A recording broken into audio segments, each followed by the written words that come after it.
إنه لا نحيا بشعار الله الوطن الملك.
Monsieur le Président, Sa Majesté le Roi du Maroc,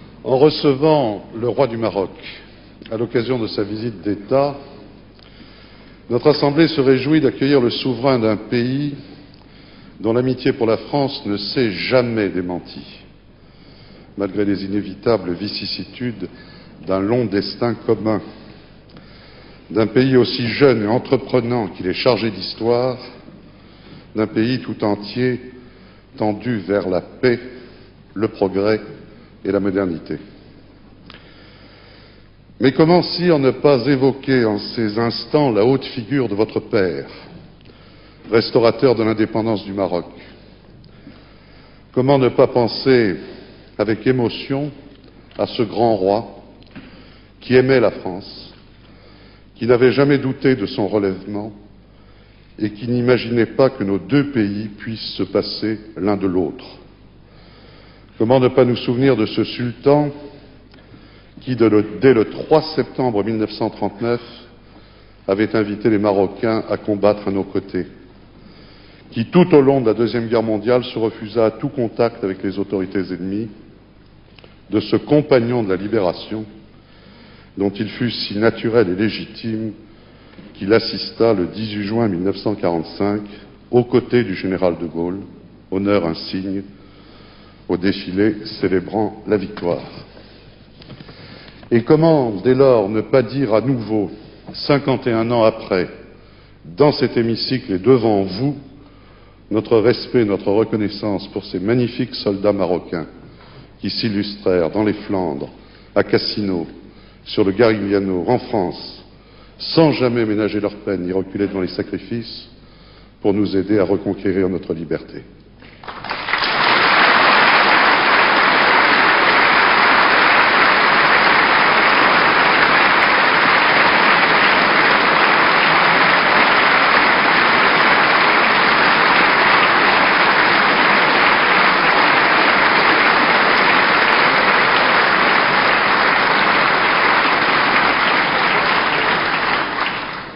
Vous êtes, il est vrai, sire, à la tête d'un grand peuple fier et courageux, d'un peuple ouvert aussi, chaleureux, héritier d'une grande culture à la fois arabe, africain et pleinement méditerranéen.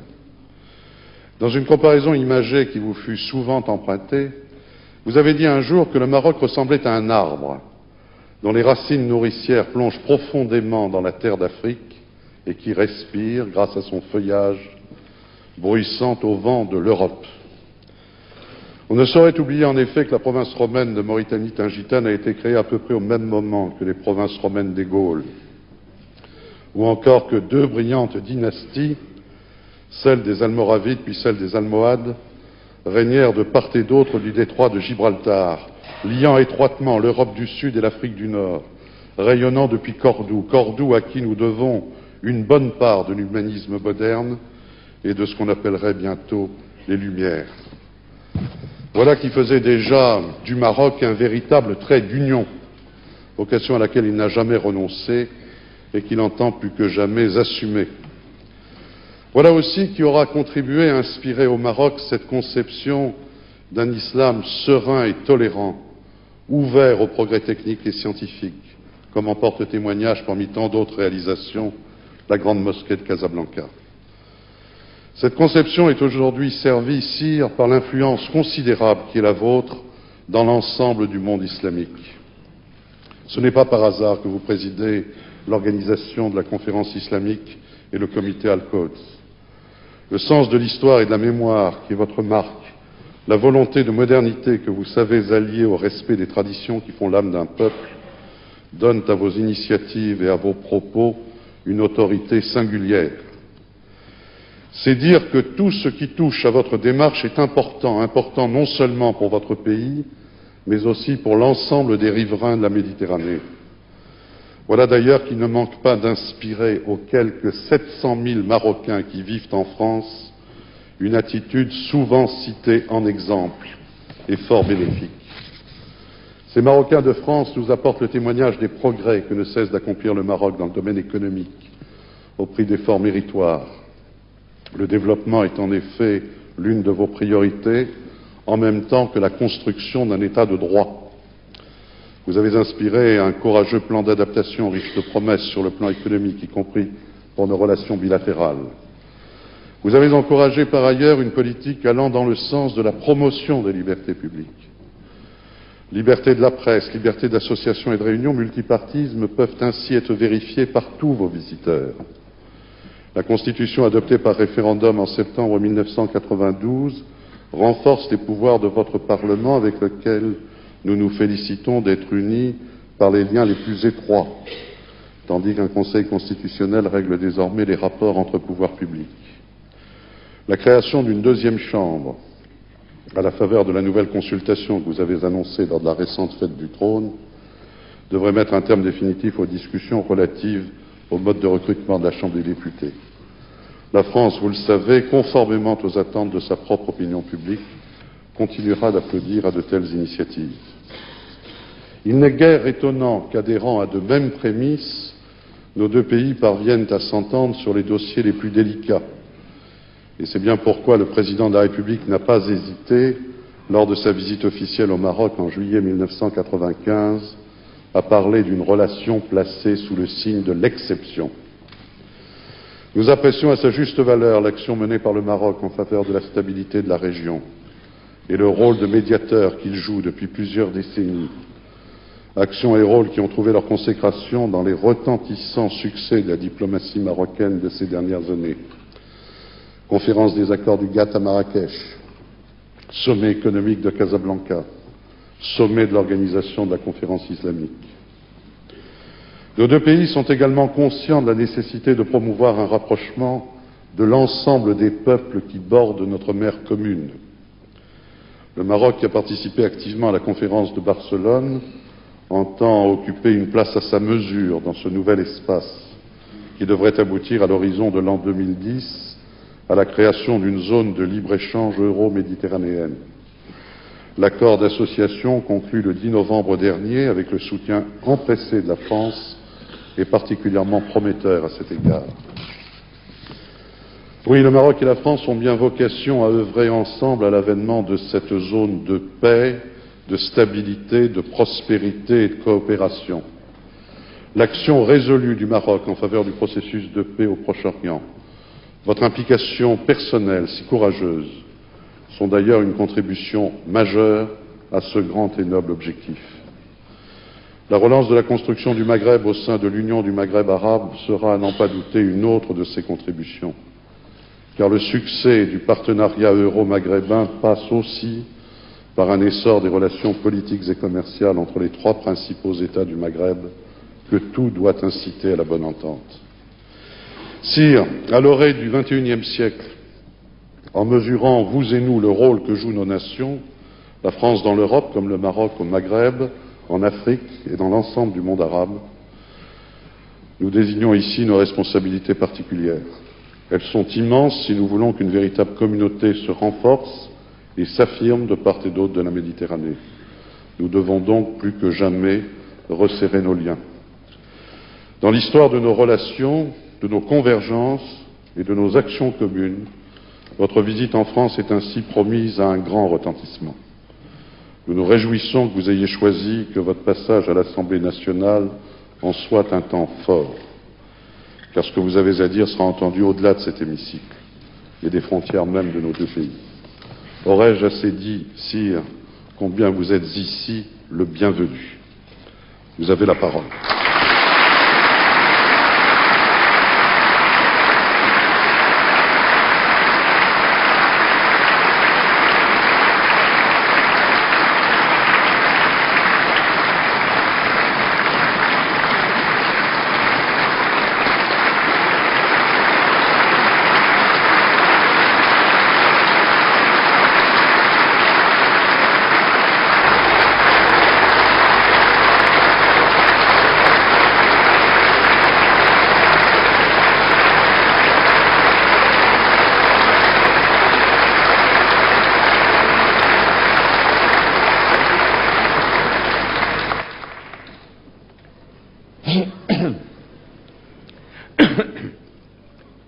الحمد لله والصلاة والسلام على مولانا رسول الله وآله وصحبه.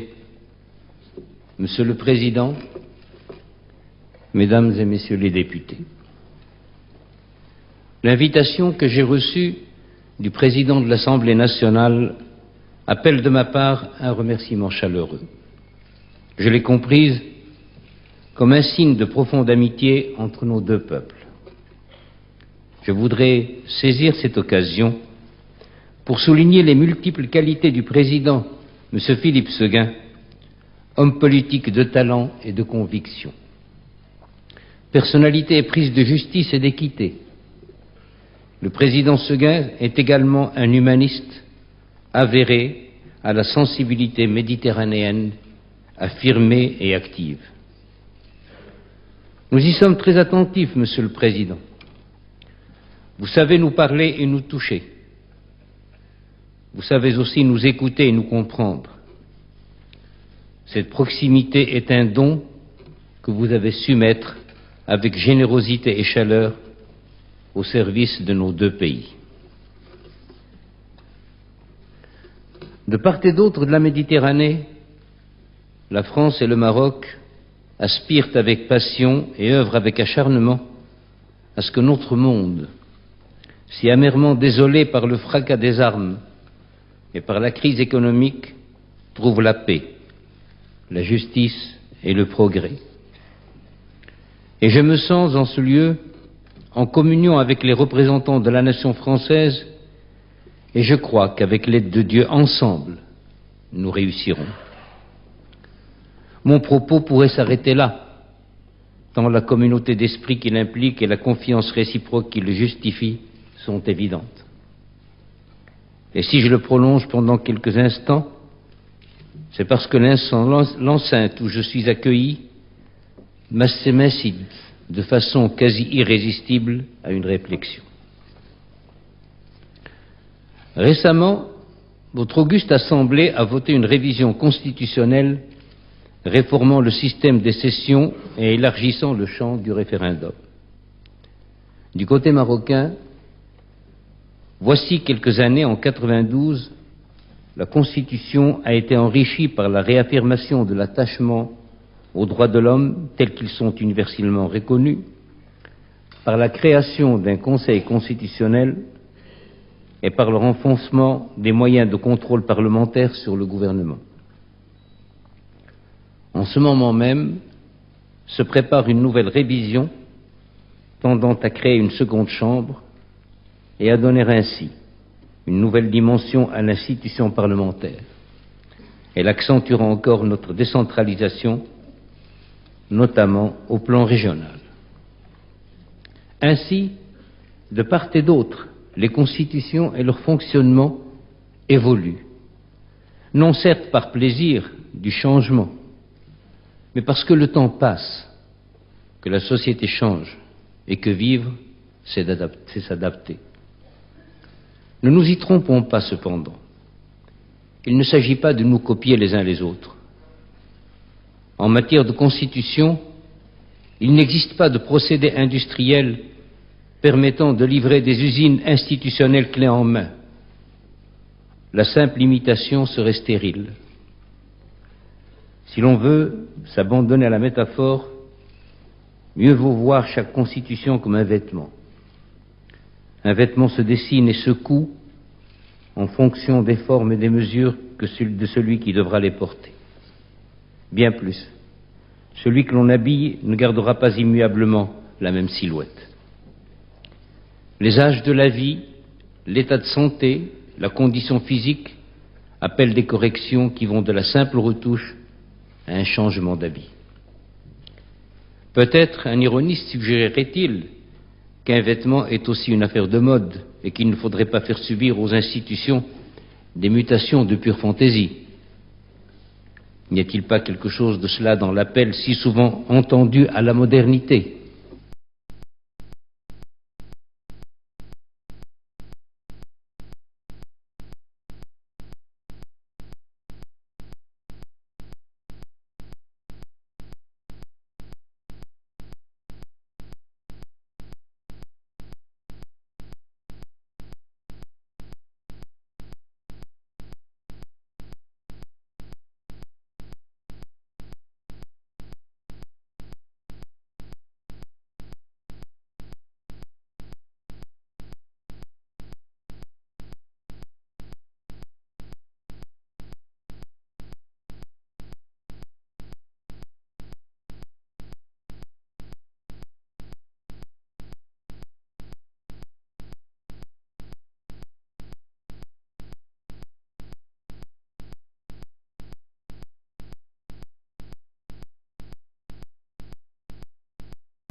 بشعار الله الوطن الملك